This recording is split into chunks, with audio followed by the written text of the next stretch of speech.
तरक्की कर रहा है। लेकिन क्या वाकई तरक्की की ओर अग्रसर भारत के उत्तर प्रदेश में अगर बुंदेलखंड अंचल की बात कर लें तो वहां अब भी जातिवादी मानसिकता ने लोगों का जीना हराम कर रखा है। आए दिन ऐसे मामले सामने आते हैं जो मानवता को शर्मसार करती एक नई तस्वीर पेश करते हैं। ताजा मामला उत्तर प्रदेश के महोबा से सामने आया, जहां के मवैया गांव में हुए इस कांड ने न सिर्फ दलित समुदाय को झकझोर दिया है बल्कि पूरे क्षेत्र में आक्रोश की लहर दौड़ा दी है। आरोप है कि एक दलित समाज के दूल्हा दुल्हन का गुनाह ऊंची जाति वालों की नजरों में इतना सा था कि वो अपने घर से चप्पल पहनकर निकल आए थे।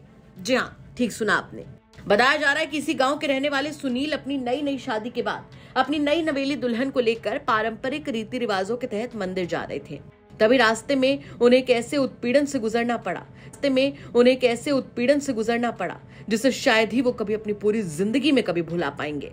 आरोप है कि गांव के ठाकुर समाज के दबंगों दिलीप ठाकुर, भूपत ठाकुर, जीतू ठाकुर और बिट्टू ठाकुर ने रास्ते में चारपाई डाल दी और उन्हें रोक लिया और चप्पल पहनकर ऊंची जाति के दरवाजे से गुजरने को लेकर आपत्ति जताई।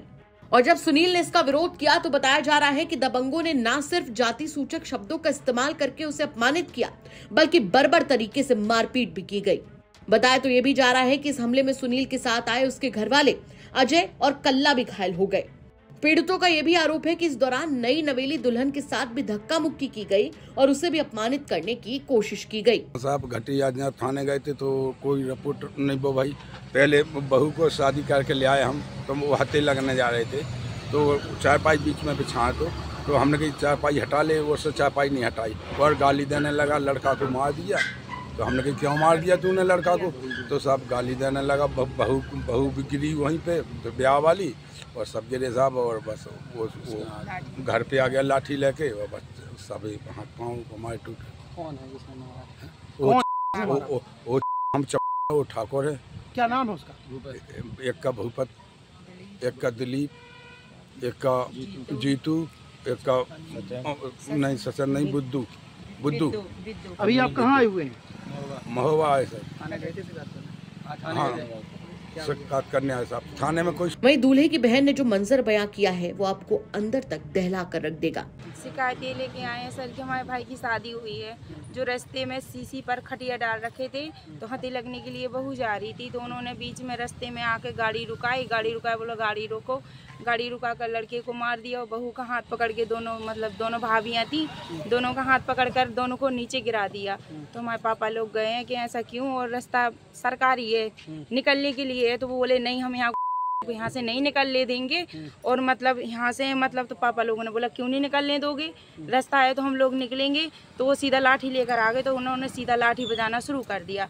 और मतलब ये बात है 16 तारीख को लेकर उन्होंने पुलिस के पास भी गए हैं, तो पुलिस यही बोलती है कि नहीं कोई सुनवाई नहीं हो रही है, और पुलिस उल्टा वहाँ उन लोगों के यहाँ बैठती है, तो वो पुलिस यही बोलती है कि हम लोग गोली चलाएंगे, मारेंगे इन को। उन्होंने हमारे ऊपर भी लाठी बजाई, हमने भी बजाई है, लेकिन हमारे साइड से कोई इतना लड़ने वाला नहीं था, 2-3 लोग थे, और आगे कोई सुनवाई नहीं हो रही है, और आगे वो यही कह रहे हैं कि हम गोली मारेंगे। तो हम लोग कब तक ऐसे दब कर रहेंगे? और कुल मिला के सारी रात सोने नहीं दिया, रात में फायरिंग भी हुई है, पुलिस वालों ने भी उन लोगों को रड्डा है, और पुलिस वाले खाली 2 ही थे, तो वो लोग भी डर कर सीधा भाग गए हैं। आज आपका सूचना मिलने पर पुलिस ने मामला तो दर्ज कर लिया, लेकिन पीड़ितों के मुताबिक ना तो मेडिकल परीक्षण करवाया गया और ना ही अब तक किसी आरोपी की गिरफ्तारी हुई है। उल्टा पीड़ित परिवार पर राजीनामे का दबाव बनाया जा रहा है। पीड़ित सुनील के बावजूद पुलिस का रवैया बेहद निराशाजनक है।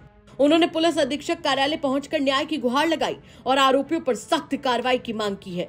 वहीं इस मामले में सीओ कुलपहाड़ हर्षिता गंगवार ने कहा कि मामला संज्ञान में है और आरोपियों के खिलाफ शांति भंग की धारा 151 के तहत कार्रवाई की गई है।